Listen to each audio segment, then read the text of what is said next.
Chapter 1. My story begins. In 1825, I was 10 years old. My father and mother were dead. I lived with my aunt and uncle, Mr. and Mrs. Reed. Their house was called Gateshead Hall. The house was in Yorkshire, in the north of England. My aunt and uncle Reed had two children, a boy, John, and a girl, Eliza. I liked my uncle Reed and he liked me. But in 1825, my uncle died. After that, I was very unhappy. My aunt Reed did not like me. And John and Eliza were unkind to me. It was a cold, rainy day in December. All of us were in the house. I wanted to be alone. I wanted to read. I opened a book. Then I heard my cousin John's voice. Jane Eyre. Where are you? John shouted. He came into the room and he saw me. Why are you reading my book? He asked. Give it to me. John took the book. He hit my head with it. I screamed. John hit me again. I pulled his hair and I kicked him. Help! Help, Mama! John shouted. Jane Eyre is hurting me. Aunt Reed ran into the room. She pulled me away from John. John hit me with a book, I said. I hate him. And I hate you too. You are a bad girl, Jane, my aunt said. Why do you hate me? You don't like me, I replied. John and Eliza are unkind to me. I want to leave Gateshead Hall. You want to leave? Aunt Reed said. Where will you go? Your parents are dead. You cannot live alone. Aunt Reed thought for a moment. My friend, Mr. Brocklehurst, is the owner of a school, she said. I will send you to Mr. Brocklehurst's school. A few days later, Mr. Brocklehurst came to Gateshead Hall. He was a very tall man. His eyes were dark and his face was cruel. Jane Eyre, he said to me. God does not like bad children. God punishes bad children, Jane Eyre. God will punish John Reed, I replied. John Reed hits me and he shouts at me. That is not true. You are a liar, Jane Eyre, Mr. Brocklehurst said. You must not tell lies. And you must not live here with your cousins. You will come to Lowood School. You will become a good girl. I want to come to your school, sir, I said. I want to leave this house. Bad girls are punished at my school, Jane Eyre, Mr. Brocklehurst said. The girls work very hard at Lowood. I will work hard. I will be a good pupil, Mr. Brocklehurst, I said. 2 weeks later, I left Gateshead Hall. I went to Lowood School. Chapter 2. Lowood School. It was the month of January. I arrived at Lowood School at night.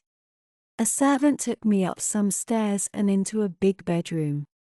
There were many beds in the room. The girls in the beds were asleep. The servant took me to an empty bed. One put on my nightclothes and I got into bed. Soon, one was asleep too. I woke up very early. A loud bell was ringing. The bedroom was dark and cold. I watched the other girls.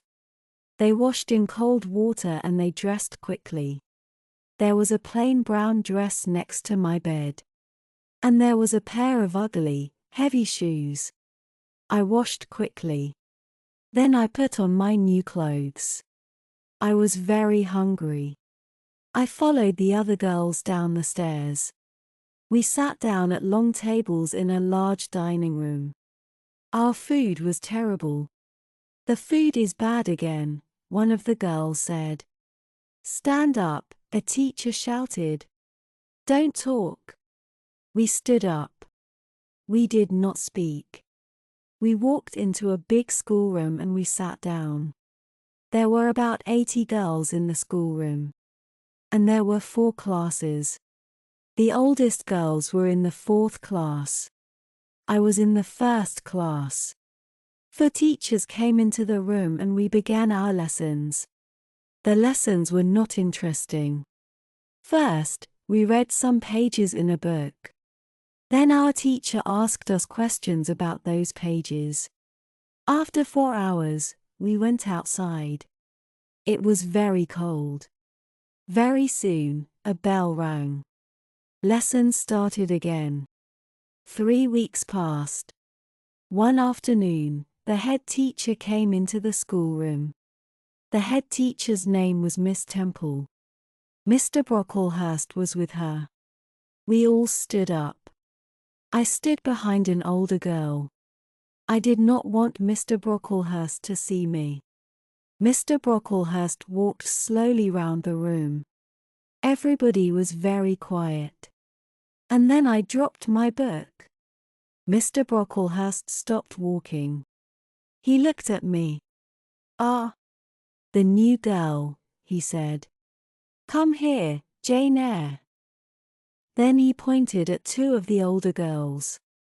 "You 2 girls, put Jane Eyre on that high chair," he said. "Look at Jane Eyre, everybody." Mr. Brocklehurst said, "This child is bad. She is a liar. She will be punished. Miss Temple. Teachers. Girls.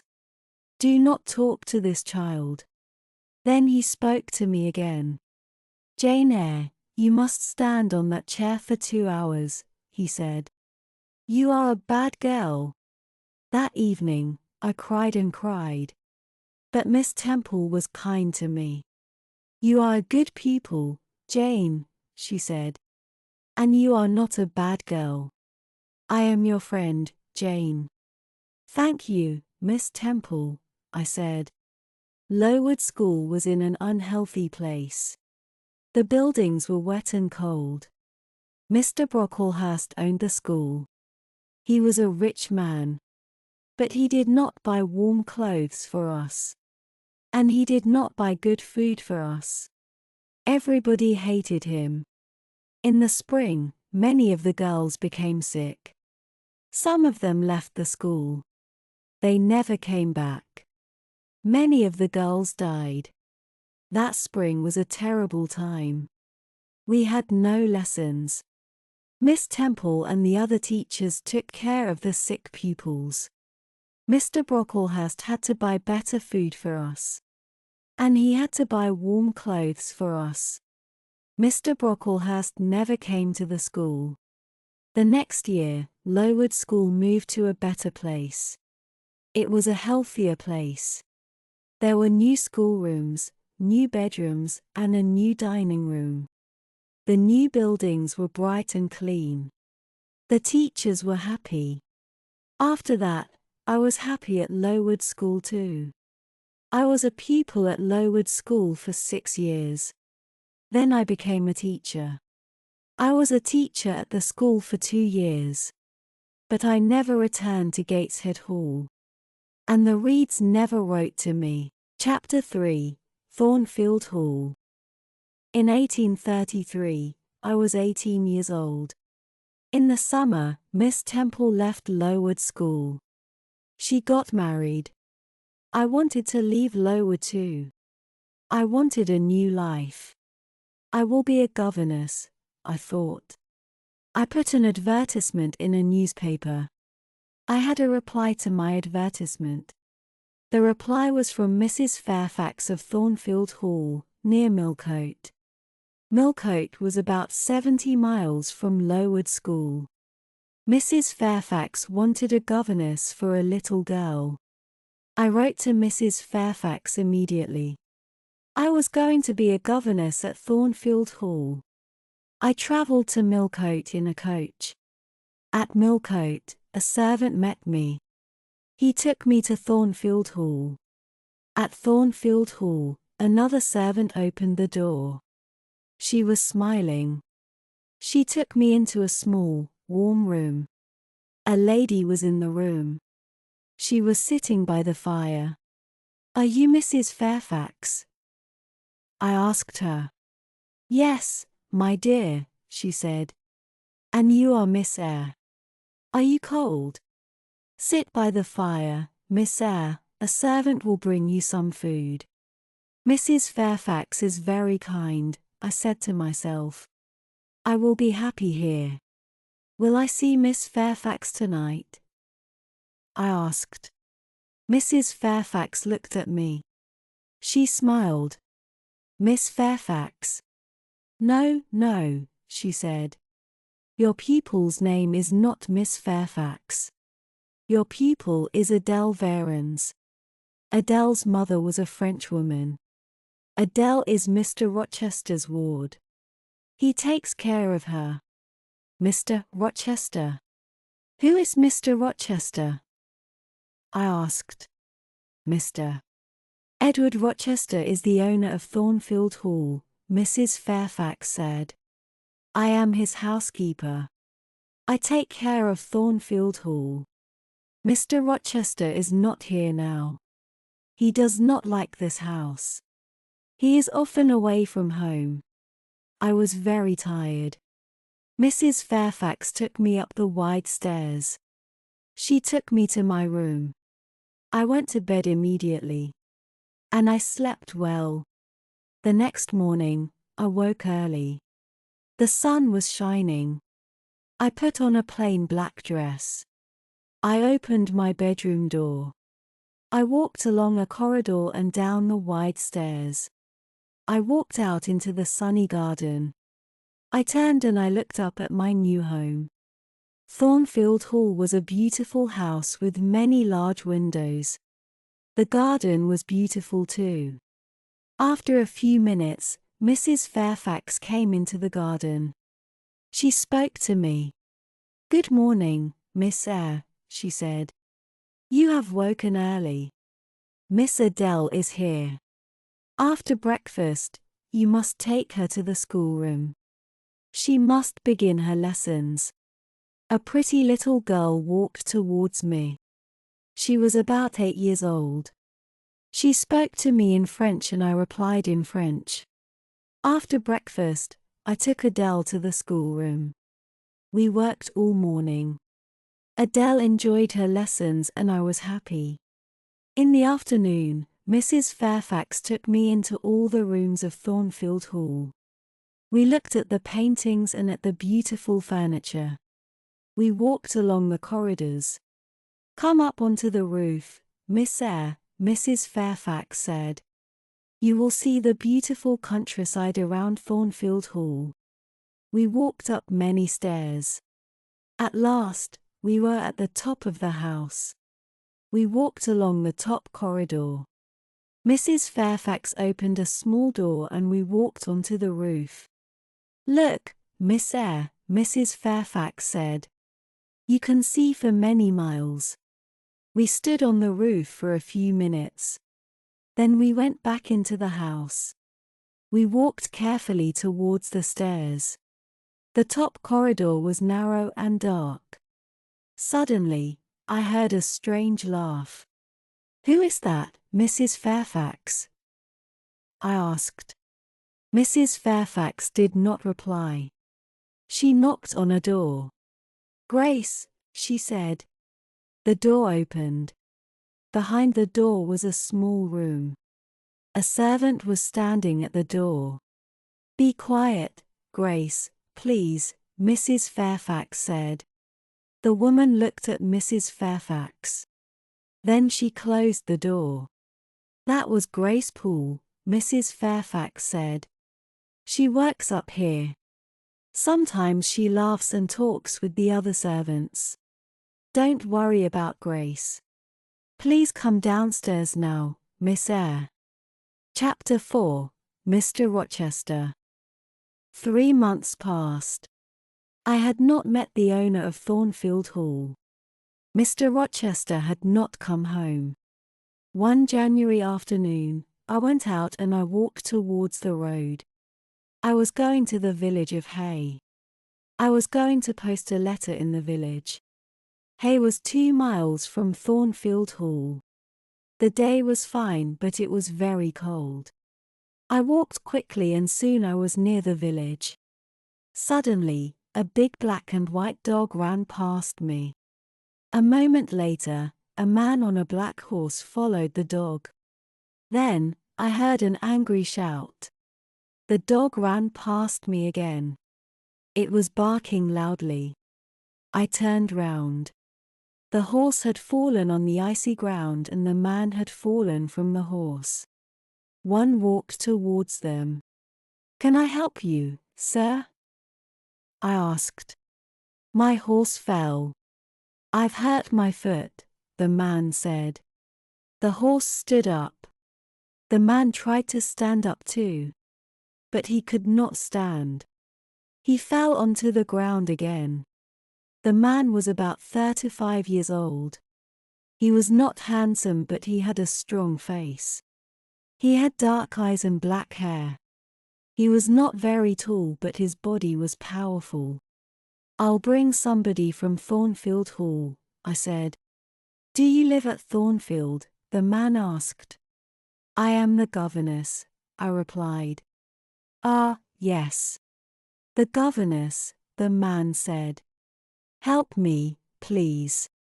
The man stood up very slowly, and he put his hand on my shoulder. He walked slowly towards his horse. I helped him. He pulled himself onto the horse. "Thank you. Now go home quickly," the man said. And he rode away.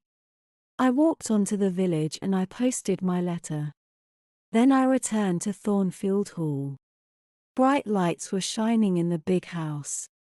I went inside. A big black and white dog walked towards me. It came from the dining room. I had seen the dog before. "Whose dog is that?" I asked a servant. "It's Mr. Rochester's dog," the servant replied. "Mr. Rochester has come home. But he has hurt his foot. His horse fell on some ice." I smiled. The owner of Thornfeild Hall had returned. But I did not see Mr. Rochester again that day. I saw Mr. Rochester the next day. He sent for me in the evening. I put on a clean dress. I brushed my hair carefully. Mr. Rochester was in the large sitting room. He was sitting in a big chair. His right foot was on a small chair. Mrs. Fairfax and Adele were sitting with him. "This is Miss Eyre, sir," Mrs. Fairfax said. Mr. Rochester looked at me. He did not smile. "Sit by the fire, Miss Eyre," he said. "Where have you come from?" "From Lowood School," I replied. "I was there for 8 years." "8 years?" Mr. Rochester said. "That is a long time. Who are your parents?" "I have no parents, sir," I answered. "They are dead." "But where is your home, Miss Eyre?" Mr. Rochester asked. "I have no home, sir. I have no family," I said. "Why did you come to Thornfeild Hall?" Mr. Rochester asked. "I want to leave Lowood, sir," I replied. "I put an advertisement in a newspaper." Mrs. Fairfax replied to my advertisement. "Yes, I did," Mrs. Fairfax said. "Miss Eyre is a good teacher, Mr. Rochester." Mr. Rochester smiled for the first time. "You are very young, Miss Eyre," he said.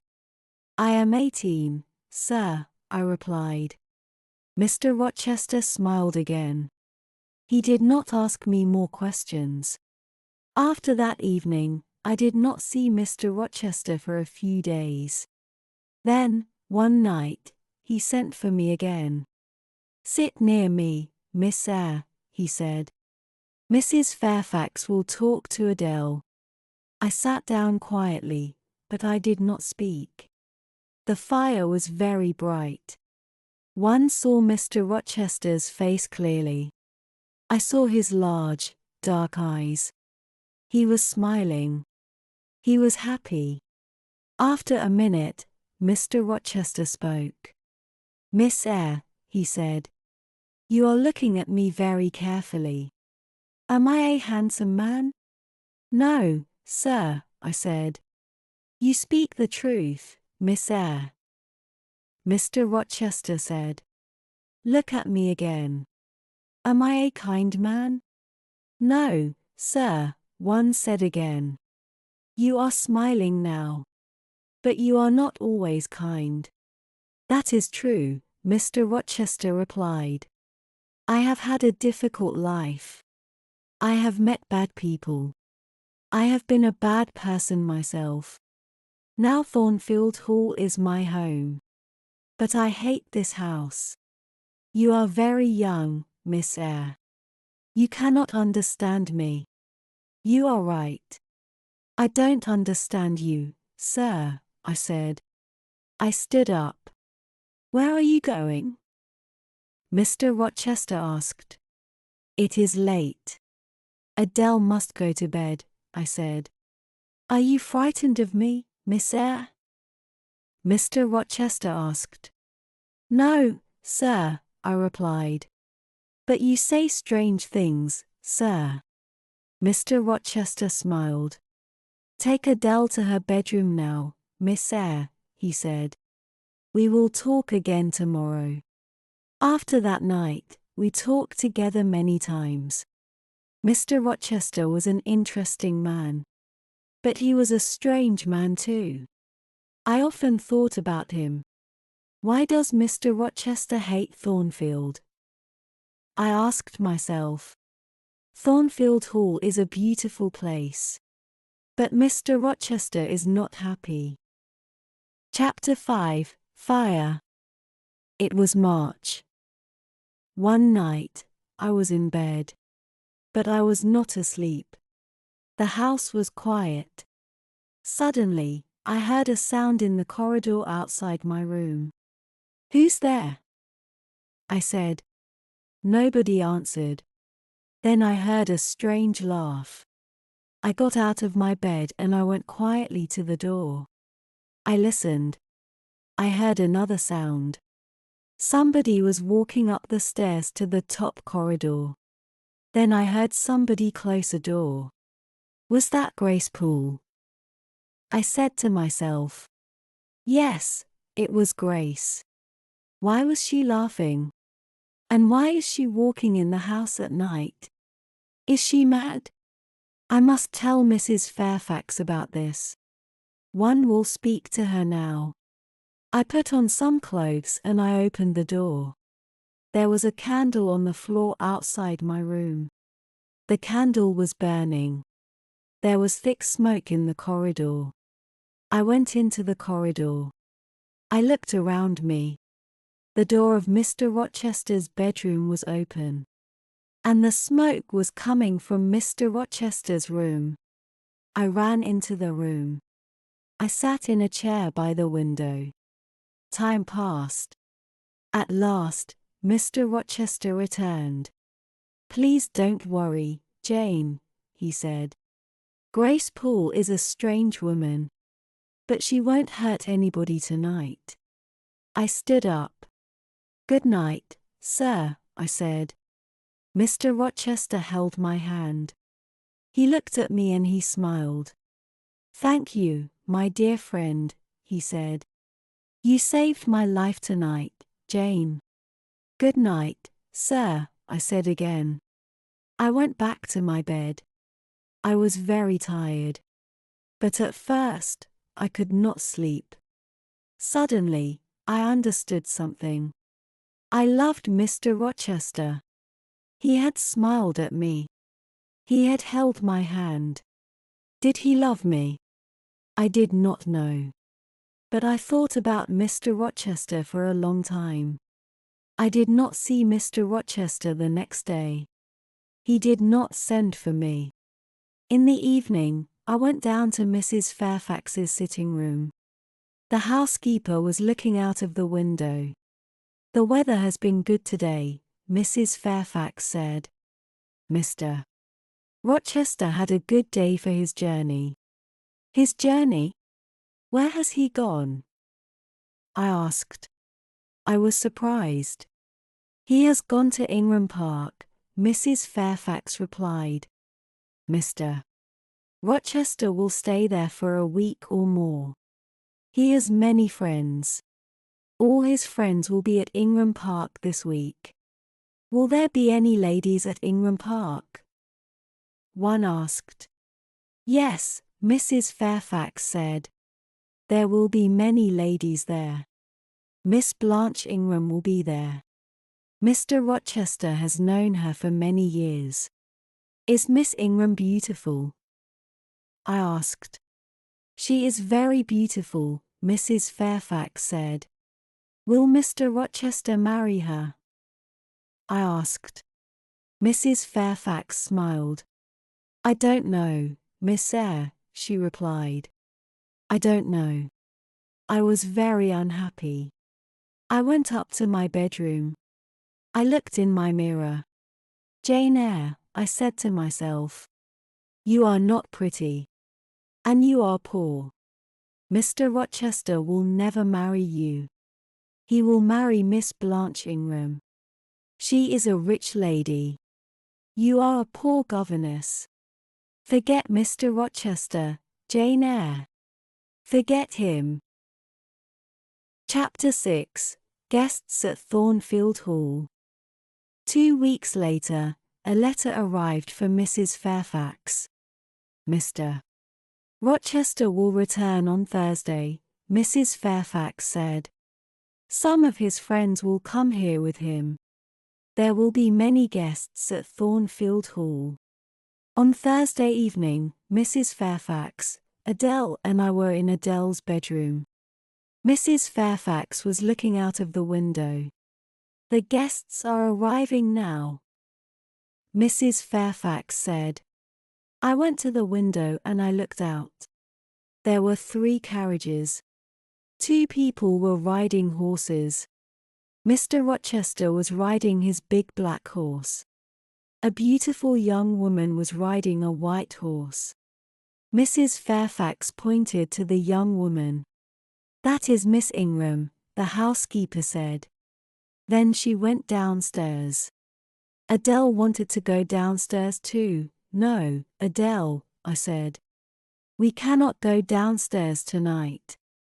Mr. Rochester is talking to his guests. The next day, Mrs. Fairfax came into the schoolroom. Mr. Rochester wants you to meet his guests tonight, Miss Eyre, she said.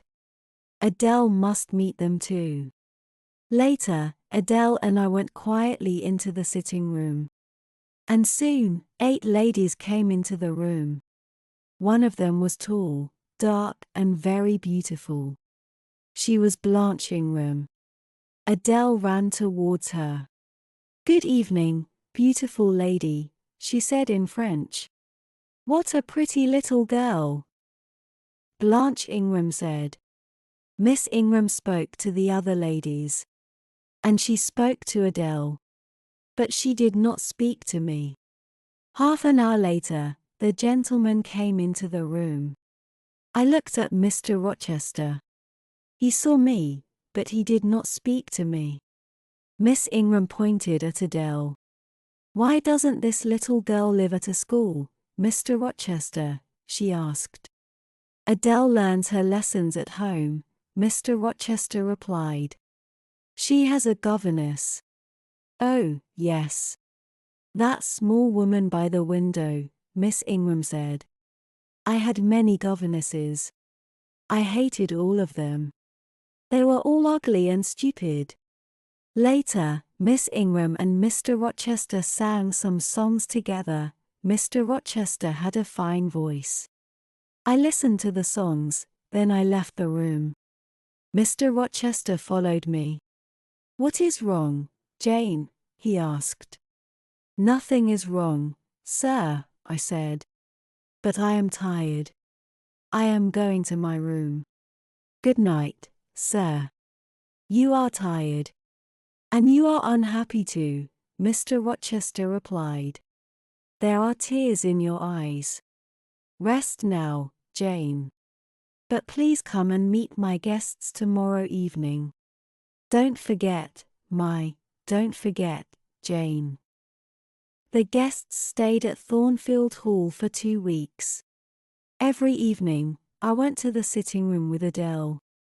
Nobody spoke to me. Mr. Rochester and Miss Ingram were always together. One afternoon, Mr. Rochester went to Millcote. He returned late in the evening. I met him at the front door.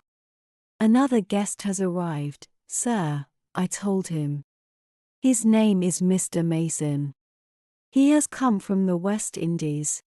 Suddenly, Mr. Rochester's face was pale. He held my hand tightly. Mason. The West Indies. Mason, he said. Are you ill, sir? I asked. Jane, my little friend, I've had a shock, he said. Bring me a glass of wine, please. I went quickly to the dining room. I returned with a glass of wine and I gave it to Mr. Rochester. What are my guests doing? He asked. They are eating and laughing, sir, I replied. Mr. Mason is talking to the other guests. One day, they will all hate me, Mr. Rochester said. Now go into the dining room again. Tell Mason to meet me in the library. I gave Mr. Mason the message. Then I went to my bedroom. I got into my bed. Later, I heard Mr. Rochester coming up the stairs with Mr. Mason. They were laughing and talking. Soon, I was asleep. Chapter 7. A Terrible Night. Some hours later, I woke up. A terrible cry had woken me. The moon was bright.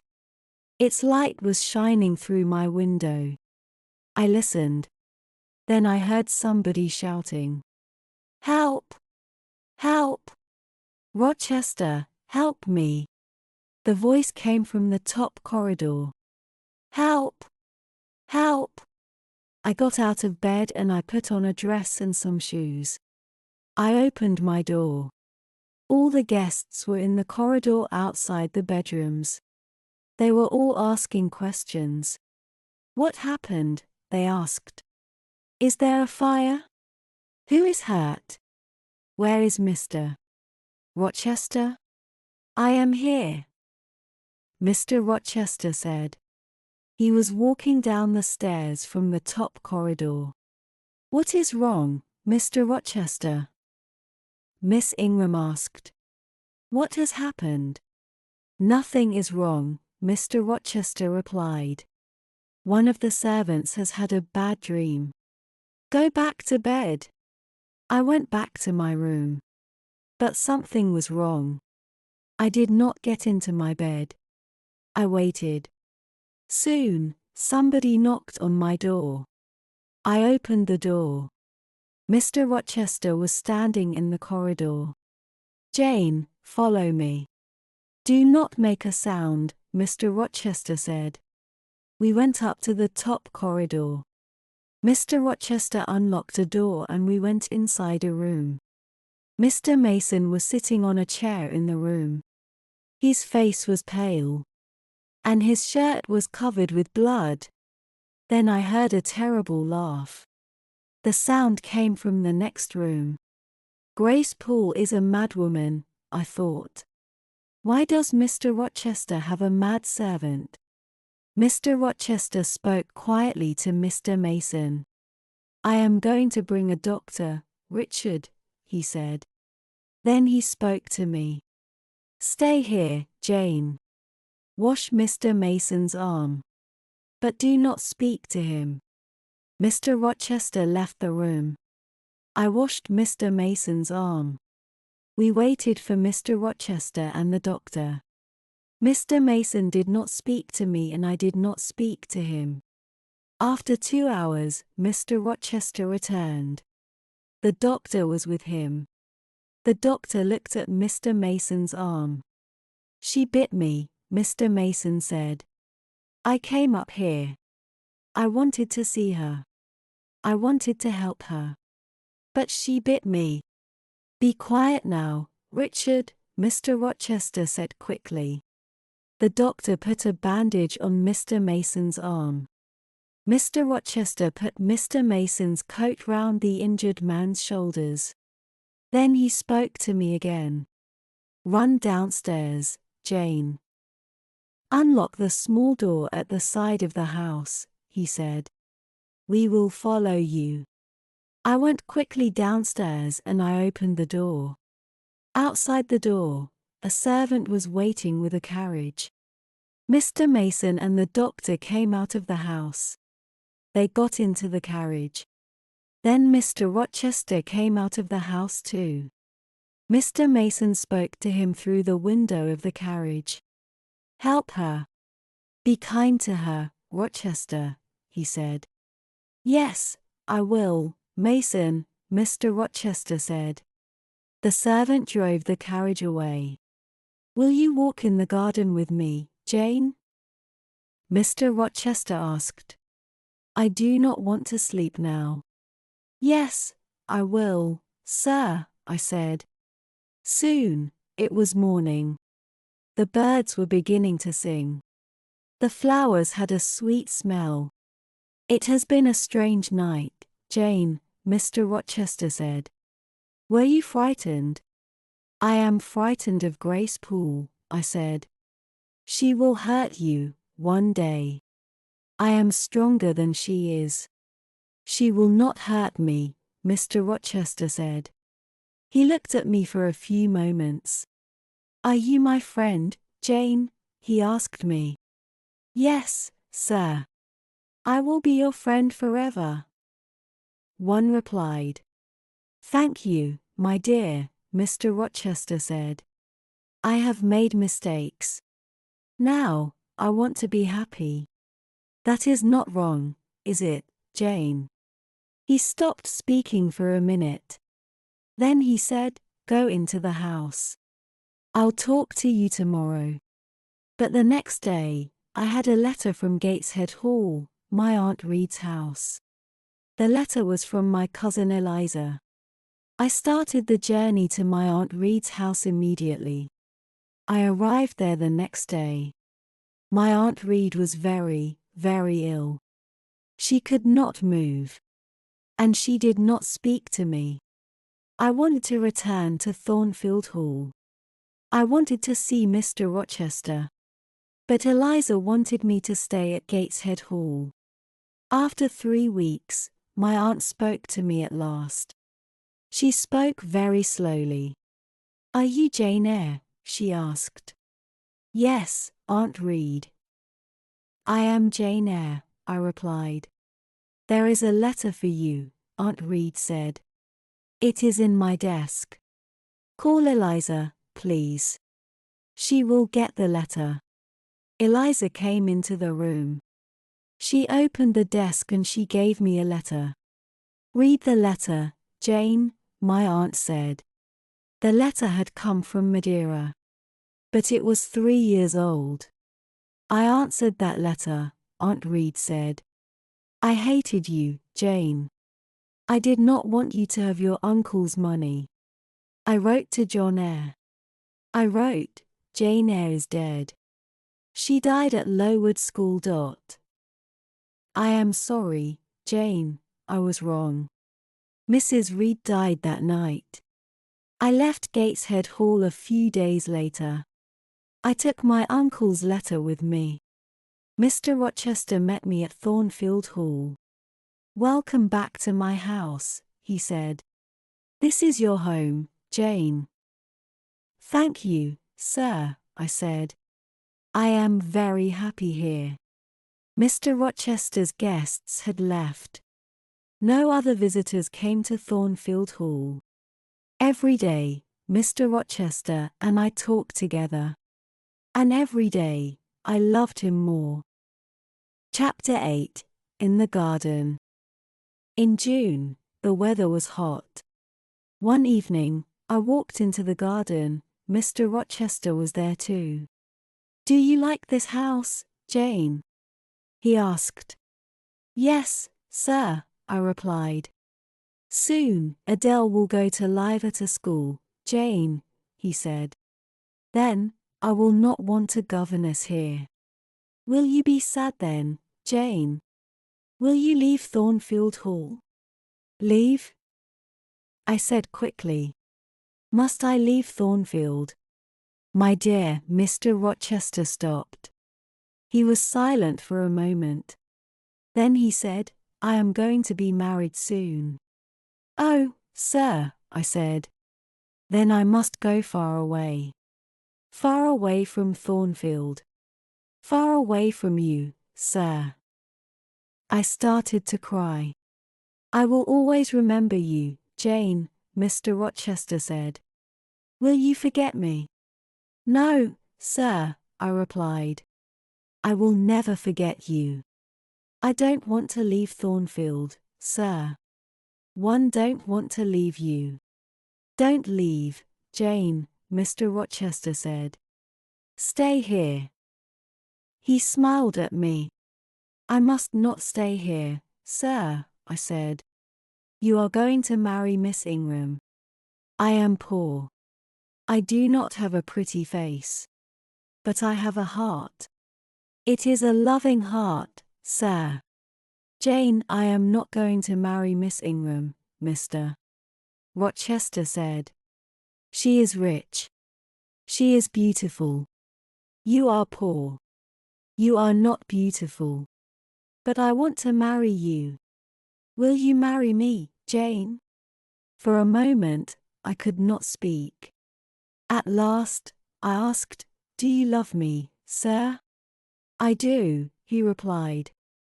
"Then, sir, I will marry you," I said. And Mr. Rochester kissed me. "My dearest Jane," he said, "nothing can stop our marriage now. We will be married in a month, Jane."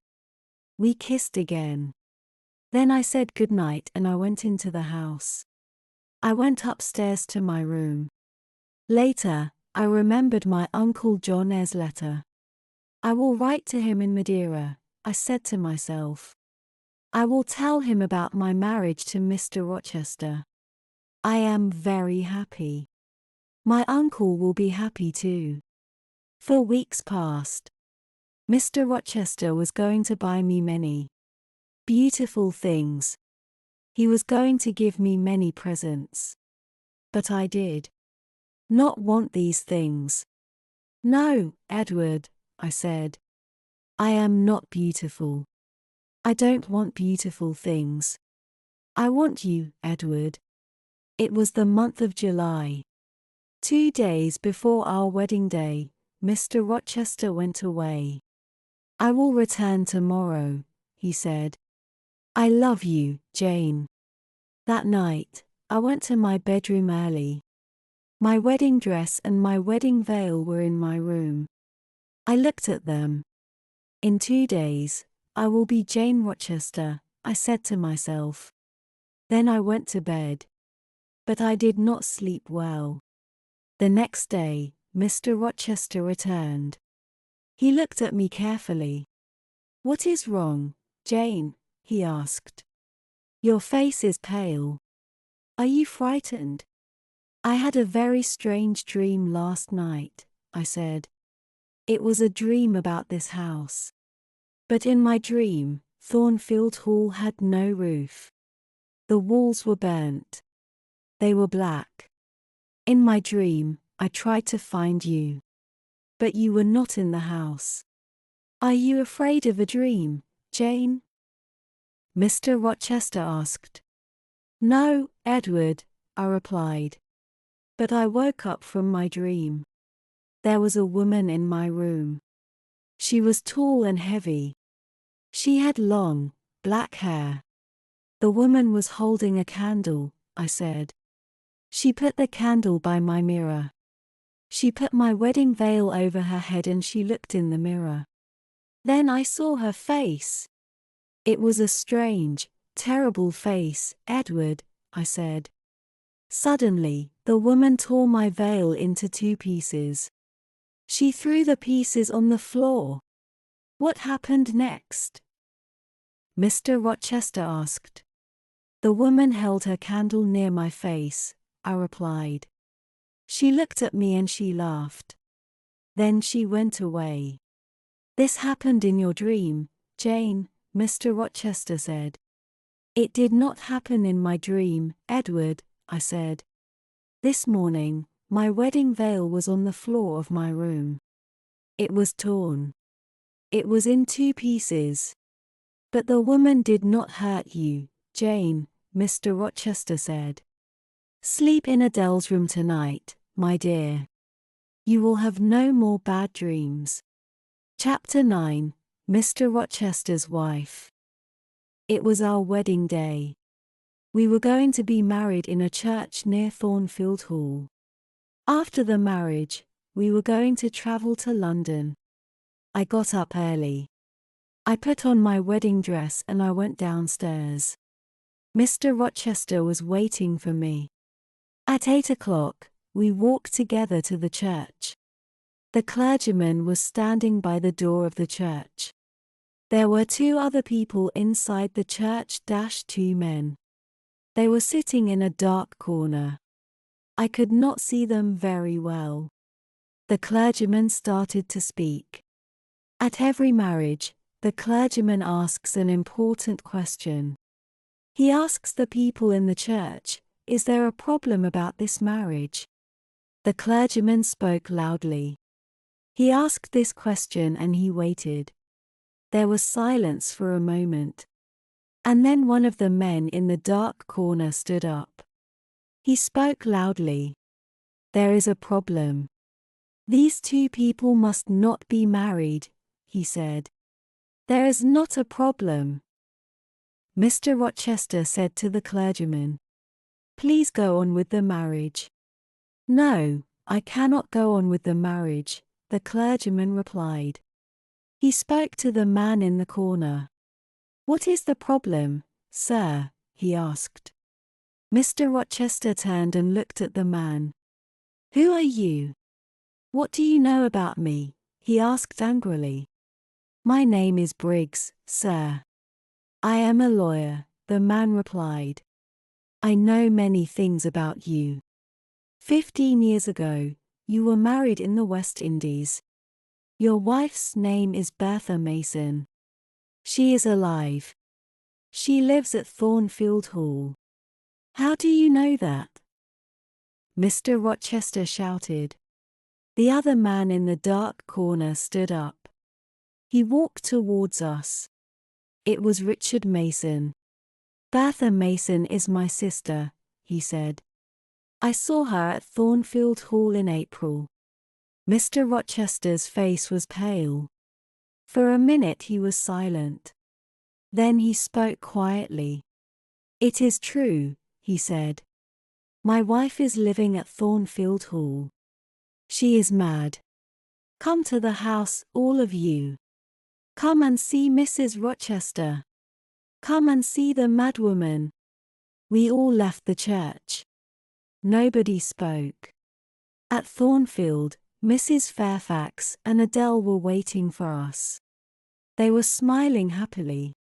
Nobody will be happy today. Mr. Rochester said. We are not married. Briggs, Mr. Mason, the clergyman, and I followed Mr. Rochester. We followed him up the stairs. He took us to the top corridor. He unlocked a door and we went into a small room. I had seen this room before. We walked through the room to another door. Mr. Rochester unlocked this door and we saw a larger room. Grace Poole was sitting in the room. But another woman was there too. She was tall and heavy. Her dark hair was in front of her face. The woman turned and looked at us. I knew that terrible, mad face. I had seen it in my bedroom 2 nights before. The madwoman saw Mr. Rochester. She screamed and she ran towards him. Be careful, sir. Grace Poole said. The madwoman was very strong. She screamed and she hit Mr. Rochester. But Mr. Rochester held her arms. This woman is my wife, Mr. Rochester said angrily. I wanted to forget about her. I wanted to marry this young girl, Jane Eyre. Was I wrong? He was silent for a few moments. Then he spoke quietly. Yes. I was wrong, he said. I loved Jane Eyre. But I was wrong. Now, go, all of you. I must take care of my mad wife. I went slowly downstairs. Mr. Briggs, the lawyer, spoke to me. I am sorry for you, Miss Eyre, he said. You did nothing wrong. Your uncle, John Eyre, is sorry for you too. He read your letter.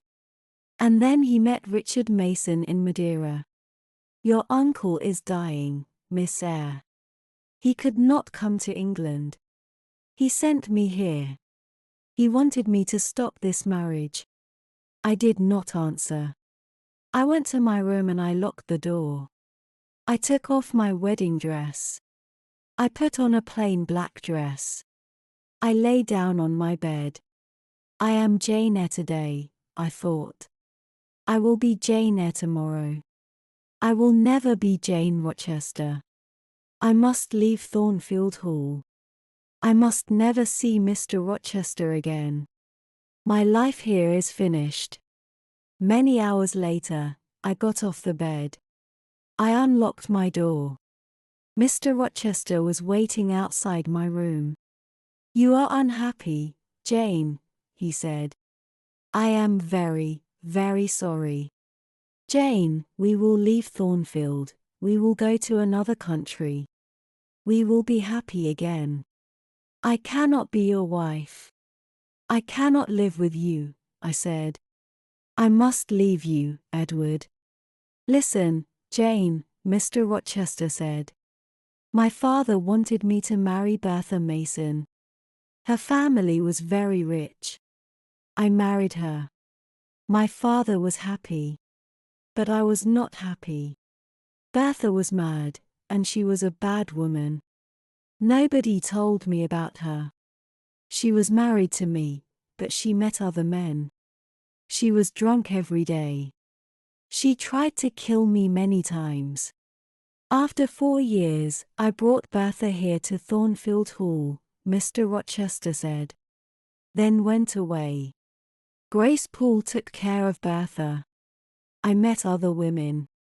One of them was a French singer. She was Adele's mother. Adele is my daughter, Jane. But I did not love the French singer. I did not love anybody. I came home to Thornfeild Hall. Then you came here and I loved you. I will always love you. Please stay with me, Jane. No, Edward, I said. I am going away. We will be unhappy. But we must not be together. Goodbye, Edward. Oh, Jane. Jane, my love. Mr. Rochester said. Don't leave me. I kissed Mr. Rochester. God will help you, Edward, I said. Quickly, I went into my room. I put some clothes into a bag. Later, I heard Mr. Rochester go into his room. Very quietly, I went downstairs. I opened the small door at the side of the house. I left Thornfeild Hall and walked to the road. It was dark. Soon, a coach came along the road. I gave all my money to the driver of the coach. I got into the coach. Many hours later, the coach stopped. It was 10 o'clock in the morning. You must give me more money now, the driver said. I have no more money, I said. You have no more money? Then you must get out of the coach, the driver said. I got down onto the road. The coach moved away quickly. But I had left my bag in the coach. I looked around me. I was on a cold, empty moor. I was tired and hungry. I walked and walked. I had no money. I had no food. I walked until the evening came. At last, I lay down on the ground. I fell asleep immediately. Chapter 10, Moor House. The next morning, I woke late. I walked along the road for many miles. It started to rain. Soon my clothes were wet. I saw no one. I walked on the moor all day. In the evening, I was very tired again. I must sleep soon, I thought. Where shall I sleep? Then I saw a light. I walked slowly towards it. The rain was falling heavily.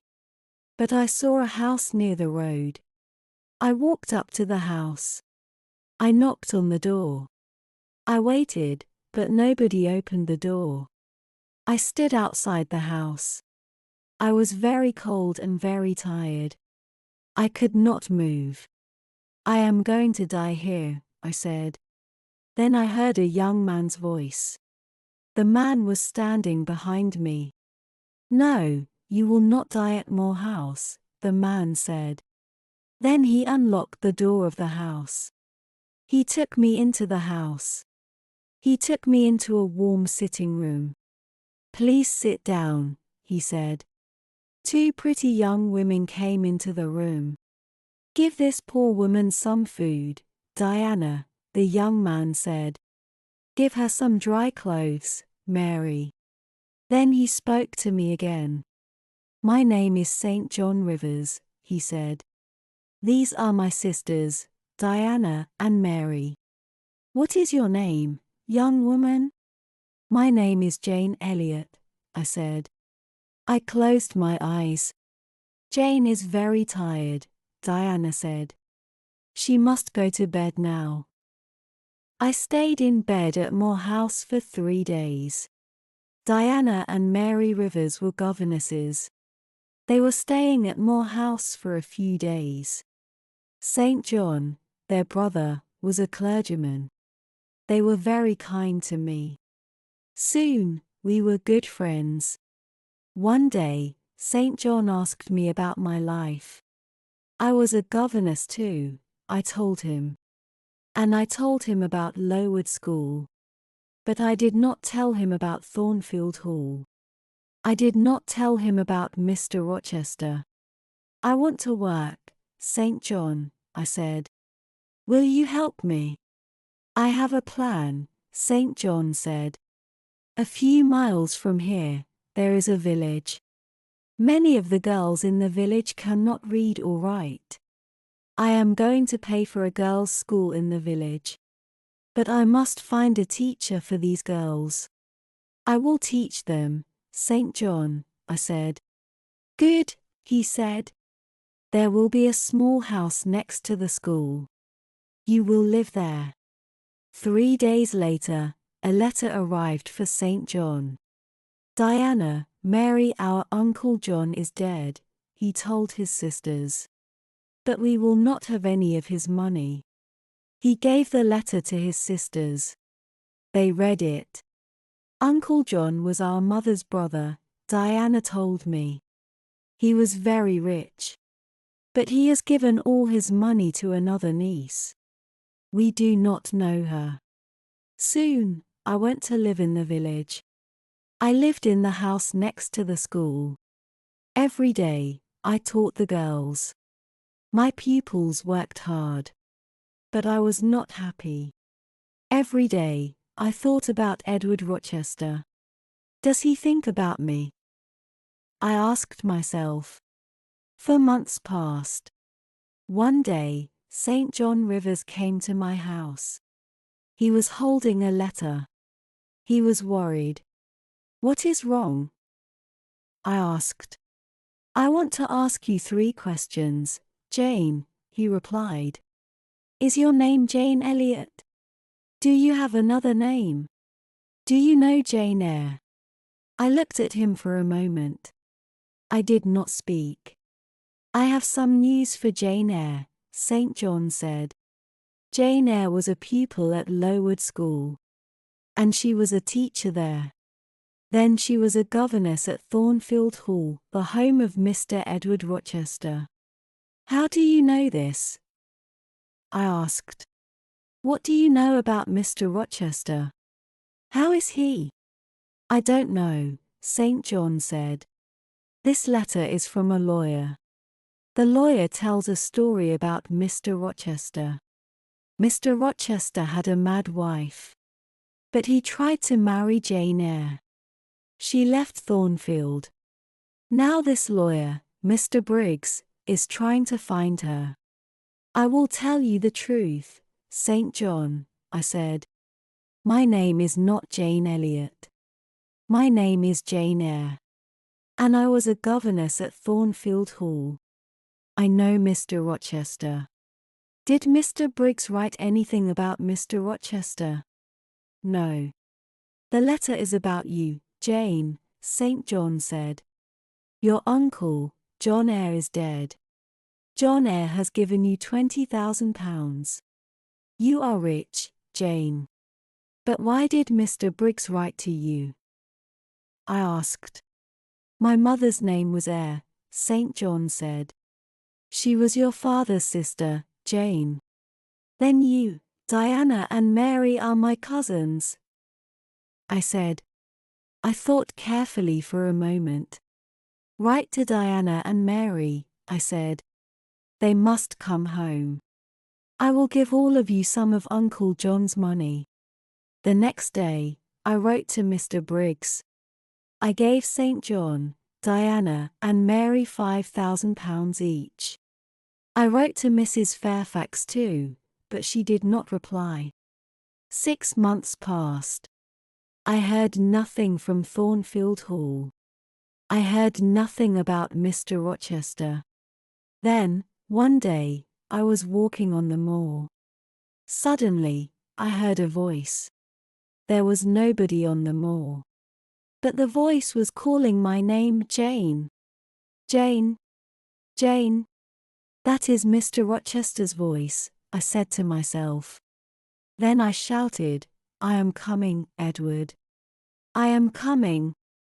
I ran to Moor House. I spoke to my cousins. I am going to Thornfeild Hall tomorrow, I told them. I began my journey the next day. Chapter 11. My story ends. 2 days later, I got out of a coach. I was standing on the road near Thornfeild Hall. I ran across the fields. Was Mr. Rochester at Thornfeild? Was he ill? And then I saw the house. The house had no roof. Its walls were burnt and black. Nobody was living there. I looked at the burnt, black house. I had seen this before. I had seen it in a dream. I was frightened. Where was Edward Rochester? I went to the village of Eyre. I asked about Thornfeild Hall. I asked about Mr. Rochester. 3 months ago, there was a fire at Thornfeild Hall, a man told me. The madwoman burnt the house. She was Mr. Rochester's wife. Was Mr. Rochester in the house? I asked. Yes, he was there, the man replied. He tried to save his wife's life. He went into the burning house. But the madwoman jumped from the roof. She died. Was Mr. Rochester hurt? I asked quickly. Yes, he was badly hurt, the man said. He is blind, he can't see. And he has only one hand. Where is he? One asked. Where is he? He is living at Ferndean. It is an old house, about 30 miles away, the man said. Do you have a carriage? I asked. I must go to Ferndean immediately. I got out of the carriage near Ferndean. I walked to the house. It knocked on the door. A servant opened it. I knew her. "Oh, Miss Eyre. You have come," she said. "Mr. Rochester has been calling your name." A bell rang in another room. "That is Mr. Rochester's bell," the woman said. "He wants some candles." There were 2 candles on a table near the door. The woman lit them and she picked them up. "Mr. Rochester is blind, but he always burns candles in his room in the evenings," she said. "Give the candles to me." I said, "I'll take them to him." I opened the door of Mr. Rochester's room. His black and white dog was sitting by the fire. The dog jumped up and ran towards me. "Who is there?" Mr. Rochester said. "Don't you know me, Edward?" I asked. "Your dog knows me." I put the candles on a table. I held Mr. Rochester's hand. "I know that voice. And I know this little hand," Mr. Rochester said. "Is that you, Jane?" "Yes, sir, I have found you at last," I said. "I will never leave you again." Then I told Mr. Rochester my story. "Why did you leave your cousins, Jane?" Mr. Rochester asked. "Why did you come back to me?" "I am blind. I have only one hand." "I will take care of you, Edward," I said. "But I don't want a servant," Mr. Rochester replied. "I want a wife." "You will have a wife, Edward," I said. "I will be your wife. I will marry you. I loved you very much at Thornfeild Hall. Now I love you more." Mr. Rochester and I got married. After a time, his eyes were better. He could see a little. He saw the face of our first child. My dear Edward and I are very happy. Difficult word in the story. Unkind. Lacking kindness, not showing sympathy or understanding. And John and Eliza were unkind to me. Pupil. A student or learner, especially a child in school. I will work hard. I will be a good pupil, Mr. Brocklehurst, I said. Servant. A person employed to perform services for others, especially in households. In the morning, a servant met me. He took me to Thornfeild Hall. Corridor. A long passage in a building, typically with rooms on one or both sides. We walked along the corridors. Housekeeper.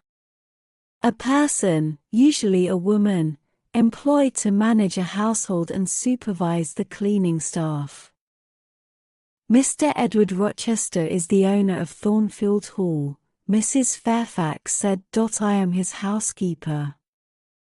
I take care of Thornfeild Hall. Advertisement. A notice or announcement in a public medium promoting a product, service, or event. I put an advertisement in a newspaper. Governess. A woman employed to teach and train children in a private household. I will be a governess, I thought. Ward. A person, typically a minor, who is under the care and protection of a legal guardian. Adele's mother was a Frenchwoman. Adele is Mr. Rochester's ward. He takes care of her. Abode. A place of residence, a house or home. She took me into a small, warm room. A lady was in the room. She was sitting by the fire. Are you Mrs. Fairfax? I asked her. Countryside. Rural land, including farms and open spaces, considered as a scenic area. "Come up onto the roof, Miss Eyre," Mrs. Fairfax said. "You will see the beautiful countryside around Thornfeild Hall."